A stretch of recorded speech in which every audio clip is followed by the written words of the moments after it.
You don't even know who I am, do you?" The woman's voice was calm, but there was something behind it. Something Nathan couldn't place. He didn't know her name. Didn't know why she saved him. But one thing was certain.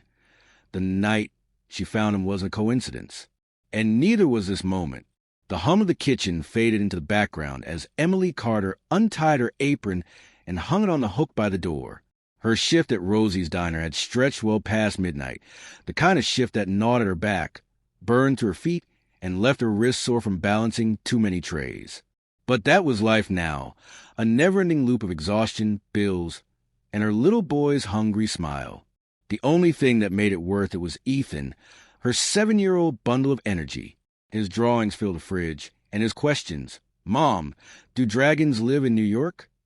filled their tiny, creaky apartment with life. Tonight, the rain had started just as her shift ended, tapping softly against the cracked diner windows. Emily tugged her thin coat tighter around herself and began the long walk home, her breath visible in the chilly air. Her car had given up the ghost months ago, and every cab fare was another meal she couldn't buy. The street was almost silent, except for the occasional whoosh of a car speeding by. Emily was halfway down Briarwood Avenue, a stretch with broken streetlights and half-abandoned buildings, when she spotted something that made her heart skip. There, sprawled awkwardly near the curb, was a man. Even from a distance, something was wrong. His dark suit was torn at the shoulder, and rain pooled around his motionless body, soaking the expensive fabric. Glass glittered nearby, shard from a smashed windshield or headlight. But there was no car, no driver, no witnesses. Just him. Emily's first instinct was fear. What if this was a setup? What if someone was lurking nearby, waiting for her to get close? But then the man's chest rose, faint, shallow, but there. He was alive. Against every survival instinct honed by years of hard luck, Emily sprinted forward. Hey, can you hear me?" she called, dropping to her knees beside him. His face, pale beneath the streaks of blood, looked vaguely familiar, like she'd seen him on TV or a billboard, but her mind couldn't place it. Her trembling fingers dug a half-empty water bottle from her bag, uncapping it with her teeth. "Come on, wake up," she pleaded, gently tilting his head and letting a few drops hit his cracked lips. No response. She tried again, this time splashing cold water onto his face, her breath catching in her throat. Nothing. "Damn it," she whispered, yanking out her phone with rain-slick fingers. Her heart hammered as she dialed 911, her voice barely steady enough to explain what she found. The dispatcher promised help, but every second felt like an hour. Emily stayed beside him, shielding his face in the rain with her coat, her mind racing. Who was he? What had happened? Hit and run? Mugging? His watch was still on his wrist, gold and gleaming, so robbery seemed unlikely. The wail of sirens pierced the night, and Emily waved frantically as the ambulance came into view. The paramedics moved efficiently, checking his vitals, loading him onto a stretcher, but not once did he stir. "Are you family?" a paramedic asked.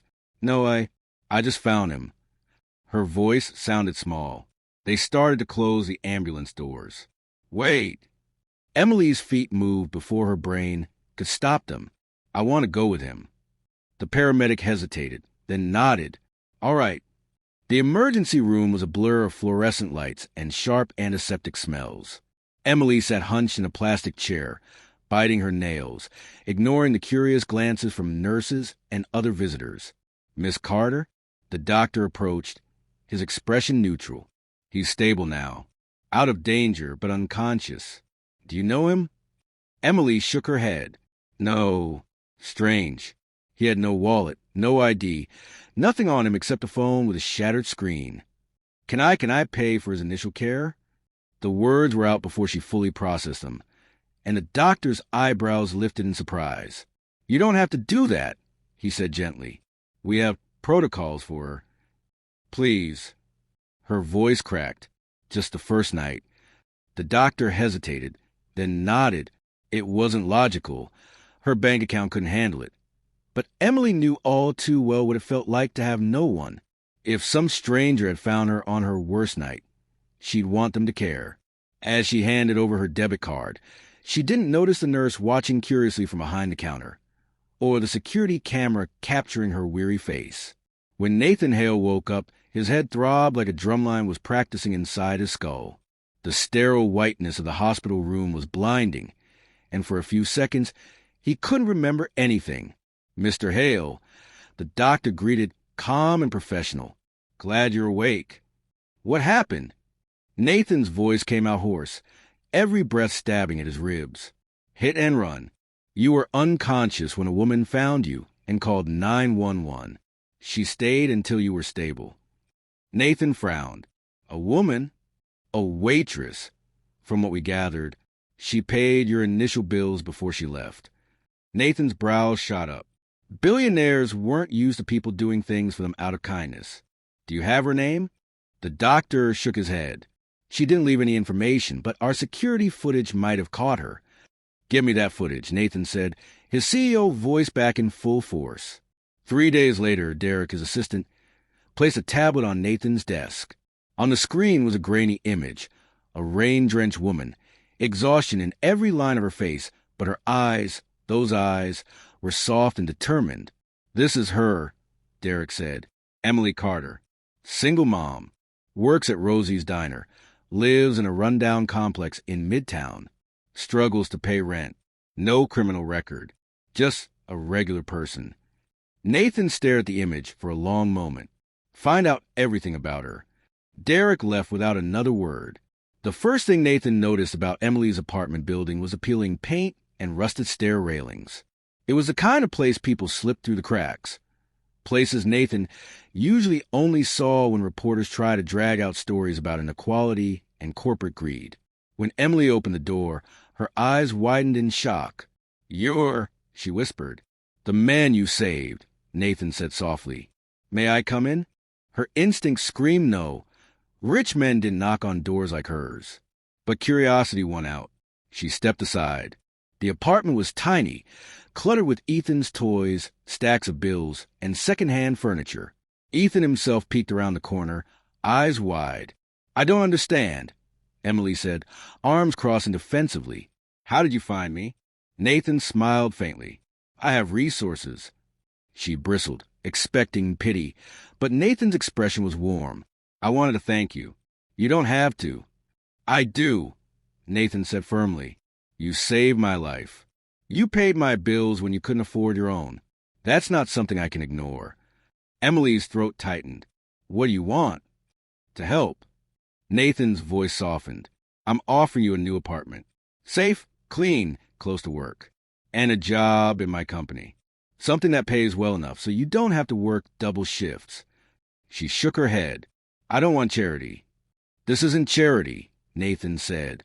"It's gratitude." Ethan, still listening, piped up, "Are you a superhero?" Nathan knelt, meeting Ethan's curious gaze. "No, buddy, your mom's the hero." Emily's vision blurred with unshed tears. For so long, she'd fought alone, clawed for survival, convinced no one would ever show up for her. But maybe, just maybe, this was the moment her luck changed. "Okay," she whispered. "I'll listen." And with that, her world cracked open to something bigger than survival. Hope. Epilogue, 1 year later. Emily stood at the window of her sunlit office, watching Ethan chase his new puppy across the manicured lawn outside her new apartment complex. Her reflection stared back, no longer a woman ground down by life, but one who stood tall. Nathan had made good on his promises. A real job, full benefits, and enough pay to give Ethan a future worth dreaming about. They weren't friends, not exactly, but they were something rare. A reminder that in a world so often cruel, one act of kindness can rewrite everything. And maybe, just maybe, heroes didn't wear capes. Sometimes they wore aprons,